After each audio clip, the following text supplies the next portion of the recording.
रोहतास जिले का पुलिस अधीक्षक होने के नाते देश के 80वें स्वतंत्रता दिवस के मौके पर आप सभी को संबोधित करना मेरे लिए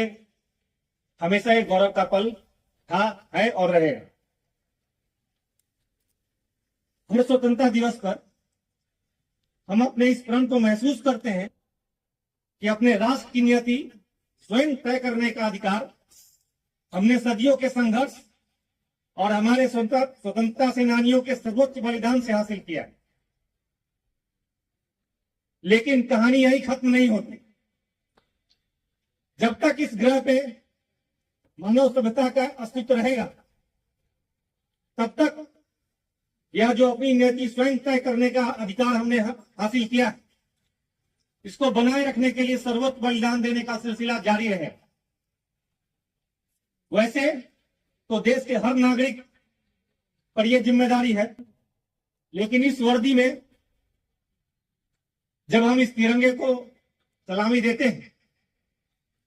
तब यह जज्बा और भी फौलादी हो जाता। लेकिन हमारे लिए देशभक्ति सिर्फ स्वतंत्रता दिवस या गणतंत्र दिवस के मौके पर जज्बा दिखाने तक सीमित नहीं।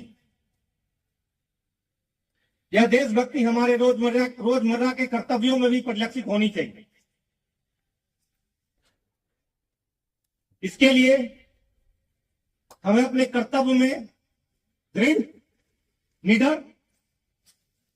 लेकिन अपने व्यवहार में बहुत ही संयमित और शालीन रहने की जरूरत है।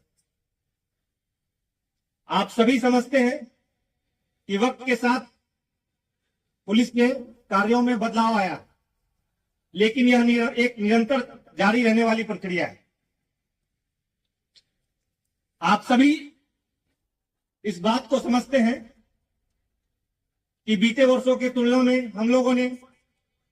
बेहतर कार्य करते हुए वैज्ञानिक अनुसंधान, त्वरित विचारण और संयम के साथ विधि व्यवस्था संधारण का काम किया, लेकिन इसके साथ कुछ नई चीजें भी आ रही हैं। जैसे जो बातें आजकल हमारे आम बोलचाल की भाषा में जेन जी, जेन अल्फा और जेन बीटा जैसे शब्दों का प्रयोग हो रहा है, तो इस पीढ़ी के द्वारा आपको इस बात का एहसास दिलाया जा रहा है कि यह पीढ़ी सिर्फ आपके शब्दों से नहीं, बल्कि आपके कर्तव्यों के निर्वहन से आपकी क्षमता का आकलन करेगा। बीते वक्त में यह भी स्पष्ट हो गया है कि इस पीढ़ी ने नकारात्मकता को सिरे से खारिज किया है। हाल के दिनों में रोहतास जिले में भी जो घटनाएं हुई हैं, उस घटना में जो नकारात्मक मानसिकता थी, उसको यहाँ की युवा पीढ़ी ने और युवा लोगों ने जो अब सोशल मीडिया पर उनकी प्रतिक्रियाएं आई हैं, उससे यह स्पष्ट है कि वह किसी भी परिस्थिति में नकारात्मकता, नफरत के माहौल को नकार रहे हैं। लेकिन इसके अतिरिक्त हम सब भी इस बात को समझे कि बीते वर्ष में लगभग 20,000 से अधिक पुलिस के जवान प्रशिक्षण पूरा करके अपने कर्तव्य पर योगदान दिए। इस जिले में भी 600 से अधिक प्रशिक्षु सिपाही अपना प्रशिक्षण पूरा करके कर्तव्य पर योगदान दिए हैं। इन सभी को इस बात का एहसास होना चाहिए कि अगले 35 से 40 सालों में हम जिस तरह का काम करेंगे, वही हमारे देश के 100वें स्वतंत्रता दिवस पर जो हमारी परिस्थिति होगी, उनको परिलक्षित करेगा।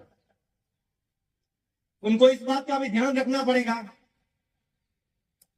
कि वर्तमान वक्त में हमारे कर्तव्यों के निर्वहन का अत्यंत सूक्ष्मता से अनुसरण हो रहा है। आम जनता सोशल मीडिया के माध्यम से या अन्य कई माध्यमों से, चाहे वो अलग अलग संस्थाएं हों,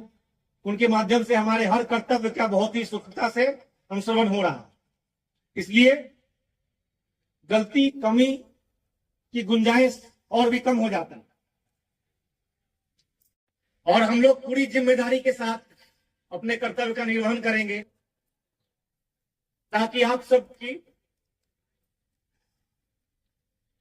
जो भरोसाएं, आकांक्षाएं और इस लोकतंत्र में जो विश्वास है, वो बना रहे और आने वाले वक्त में जो चुनौतियां हैं, उनका सामना करने के लिए हम पूरी तरह से तैयार, तत्पर और समर्पित रहेंगे। रोहतास पुलिस के सभी पदाधिकारी एवं पुलिसकर्मी जो मेरे साथ काम कर रहे हैं, आपके सारे कर्तव्यों के निर्वहन के दौरान जो आपकी उपलब्धियां और जो कमियां हैं, उनकी मैं पूरी जिम्मेदारी लेता हूं और पूरी उम्मीद, पूरे भरोसे के साथ यह बात कह सकता हूं कि जिस तरह से आप लोगों ने अपने कर्तव्यों का निर्वहन किया है, उसकी वजह से एक पुलिस अधीक्षक होने के नाते मुझे आप सभी पर पूरा गर्व है और मुझे यह भी भरोसा है कि यह गर्व और यह भरोसा कायम रहे, इसके लिए आप सब अपना 100% देंगे। इन्हीं उम्मीदों के साथ, इन्हीं आकांक्षाओं के साथ मैं अपना संबोधन समाप्त करता हूं और आप सभी को स्वतंत्रता दिवस की बहुत सारी